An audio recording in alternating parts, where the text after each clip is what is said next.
What's going on, everybody? It's your boy Jay Ridge, back to bring you your MLB props for June the 2nd. Yesterday, unfortunately, 2 for 4. Jock Peterson had a terrible game, and Jose Ramirez let us down. I couldn't believe it, man. Jose Ramirez was just a guy who's been super hot. I ignored the BVP data. I said, you know what? I'm trusting Jose Ramirez, and well, I was stifled. I was proven to be wrong. I should not have ignored that. But I did point out to you, so you guys were well aware that while he didn't have the best history, you're betting on the hitter's form overall, and this stuff happens in baseball. There's the ups and downs, the ebbs and flows. Jock Peterson was a guy I was a little skeptical on, but there was a lot of data that said he could be fine, and he's still batting cleanup, so lots of RBI run opportunities. But, you know, Austin Hayes got it done for us. And, of course, Paul Goldschmidt, the gift that keeps on giving every day. This guy doesn't have an 8.5 projection. And I keep betting is over because they keep popping in the model. So let's dive into it right now for the plays that we're looking at today for June the 2nd on the MLB slate. So you can see right here, we have these mix of players. Jorge Solaire, who I've talked about a lot, Paul Goldschmidt, Starlet Marte, Jose Abreu, Austin Hayes again, and Mookie Betts. So overall, I don't feel great about this slate. There's a couple very good pitchers, Tony Gosselin being one of them, Alex Wood being another, and more importantly, Alek Manoah is a great pitcher. So let's start with the top. Let's start with Jorge Solaire coming from a series in Colorado where Miami put 26, 27 runs on Colorado just yesterday in that doubleheader. Jorge Solaire had one good game, one bad game. But now they go back to Miami and they are facing Alex Wood of the San Francisco Giants. So how does he fare against Wood overall? He's 0 for 3. Again, small sample. What do we make of this? Hits well against the fastball, but the slider, there's some concerns. Changeup, there's some concerns. My biggest concern with Solaire overall is while he's producing right now, he is not hitting for average. And well, that's fine in principle. Like, not all players hit for average. You want to see a guy who gets on base and can get some hits together because he can't just drive in runs to get these projections. And that's one of the reasons why his total is always so low. But, you know, the pitch value factor is pretty good. You see the same for Goldschmidt. It's a 3. It's pretty good. The park factor is fine in Miami.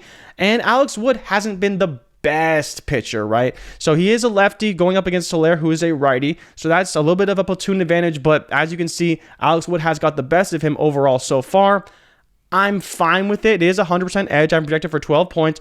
But overall, I don't know. I'm iffy on it. Feels like a flex play option, not a core play. I don't want to ignore the history or ignore the fact that he does not hit for average at all right now. Like, just putrid. I don't know. Let's just go right here and dive right into it. So he is hitting 300 over his last 14 days, which isn't terrible. As you can see, 2.9 total bases per game.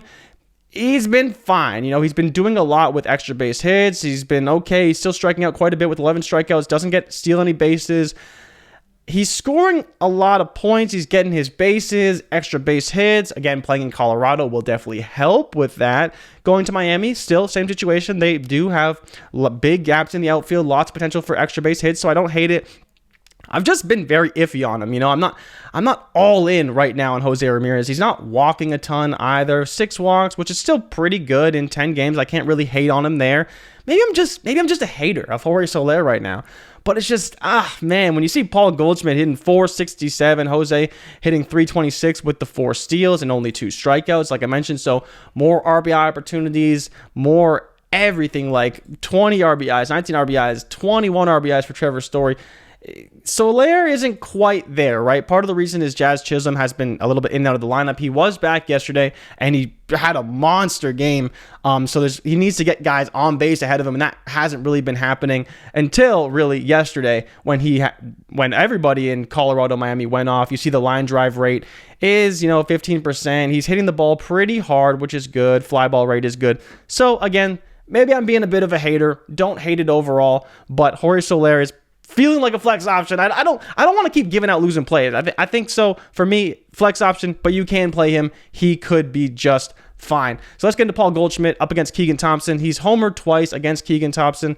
So I like it. Paul Goldschmidt, stay in the flames. Dude's a monster. Projected for 7.5. I don't know why he's projected for 7.5. And oh, the other thing I didn't mention, I added the last 7 averages. So now you can see how they're performing over the season, over their last 14 days, and over their last 7 days. As you can see, Paul Goldschmidt, very consistent over the last 14 days and last 7 days. So he is crushing it. And I am all in on Paul Goldschmidt today up against the Cubs. Not worried about the situation. He crushes Keegan Thompson, and he's been crushing everybody. He walked twice yesterday, scored 2 runs. Nolan Arenado is heating up, which I like to see because he can drive in Paul Goldschmidt. But overall, core play him. He will be good again. He should be good again. A lot of data pointing towards that direction. Pitch factor, I'm not too worried about because of the history, and the P-Val factor is in his favor. So definitely play Paul Goldschmidt. Then let's get to Starlet Marte, who I'm feeling okay about. You can see he's heating up. On the season, 9 points. For the last 14 days, 12.5 points. Over the last 7 days, 15 points. But up against the Dodgers starting pitcher Tony Gosselin, who has been very, very good this season. And you can see he's projected for 10 points, over his projection of 6. And this is one of those situations I talked about before where we get a player who is very hot up against a very good pitcher. So the projection that PrizePicks gives us comes down a little bit. Is it enough to where we want to take Starlet Marte, who is 0-4 against Gosselin and really with nothing to show for it? One of the big issues I see here, his slider is where he can get taken advantage of. The curveball, he is negative, and the sinker, he's negative. So that's 3 pitches Gosselin can throw at him. Basically, as long as he doesn't throw him fastballs, he will be in good shape. And so that's one of the reasons why I'm not all in on Marte, but he could be just fine. Likely going to hit second in the order for the Mets, who have played exceptionally well. But going into Dodger Stadium could be a tougher matchup. The Dodgers are probably big mad because they just got swept at home by the Pittsburgh Pirates. So they may be looking to take out their frustrations on the Mets, and Gosselin could be the guy to get it done with how well he's pitched this season. So again, flex option, maybe don't play him, but solid edge. You see over 80%. He could be just fine. Then you get into Jose Abreu, who I'm not playing. He could be fine, but I just don't want to play a pitcher or a batter against Alek Manoah. We don't know who's going to be in that lineup. I'm pretty sure that Tim Anderson is still out. He'll be out for a little bit. But you have Abreu, who's playing well. You see 10 points over the last 7 days and almost 11 over the last 14 days. But Manoah is damn good. Like, I think that's just the problem. He's damn good. Jose Abreu's never got a hit off him before. You see all these negative pitch factors. The fastball Manoah's got, it has the edge. Slider, he's got the edge. Changeup, not so much, but Manoah is a guy who is a primary 2 fastball pitcher. He throws a 4-seamer and a 2-seamer and is really working on that slider. So the fact that Abreu doesn't even have the edge with the slider is a problem for him. He could really struggle in this matchup, even though the total is only 5.5. So it is very modest, and it is 5.5 for all of the batters on the White Sox today.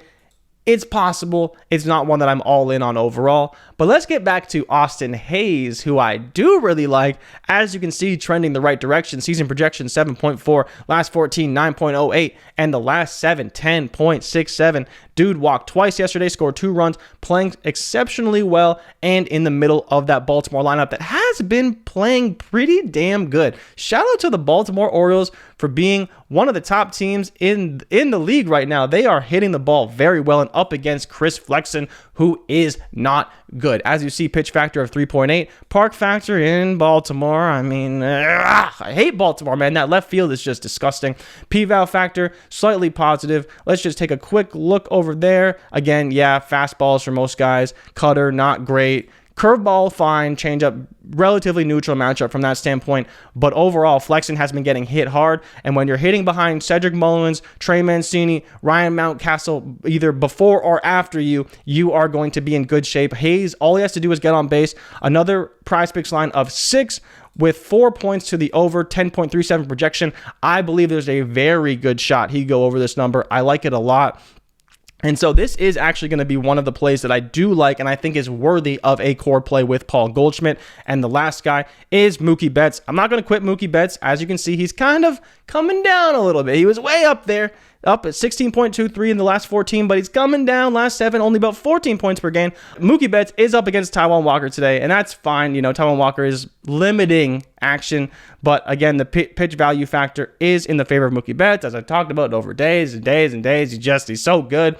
The only thing he doesn't hit so well is sinkers, but curveball, cutter, slider, fastball are in his favor. As you see, he hits 400 off of Taijuan Walker in a small sample, so it's good. He sees the ball well. 8.5 PrizePicks line. He's got Trey Turner and Freddie Freeman hitting behind him, which is great. Those guys are dope. And frankly, Trey Turner has been killing it lately, so lots of RBI opportunities for him. As long as Mookie gets on base, he can steal bases. And I've talked about this over and over. Last 14 days, Mookie Betts is literally the #1 player in total bases per game. 3.92 total bases per game, 22 hits, 9 singles, 5 doubles, 8 homers, 13 extra base hits, 15 runs, 15 RBIs, 7 walks, and a stolen base to boot, batting .423. I love Mookie Betts. He's the best. I mean, he's so good. Almost 2 hits, well, not quite almost 2 hits per game, but 1.7 hits per game. There was a lot of reasons to like him, even though he's kind of coming down a little bit. I believe he went 0 for 4 yesterday again, Pittsburgh gave the Dodgers fits. But it's a new series, new game against Taijuan Walker. I'm fine with it. So if it was me, my core would be Paul Goldschmidt, Austin Hayes, Mookie Betts. If you want to flex in Jorge Solaire, I'm okay with it. If you want to flex in Starlet Marte, I'm okay with it. I'm not loving Jose Abreu, though. I'm probably staying away from him if it was my money. But as always, if you tail, give them hell. And if we fail, do not bail. I'll be back tomorrow with more MLB picks, more MLB bets. And if you want one bomb call that I already took today, I already bet Paul Goldschmidt to bomb. He's got pretty good, like I said, peripherals against Keegan Thompson. And Jonathan Scope up against Chris Archer. Jonathan Scope has homered off of Chris Archer 6 times. I mean, 6 times, I believe, in 40 plate appearances. I'm willing to bet on that.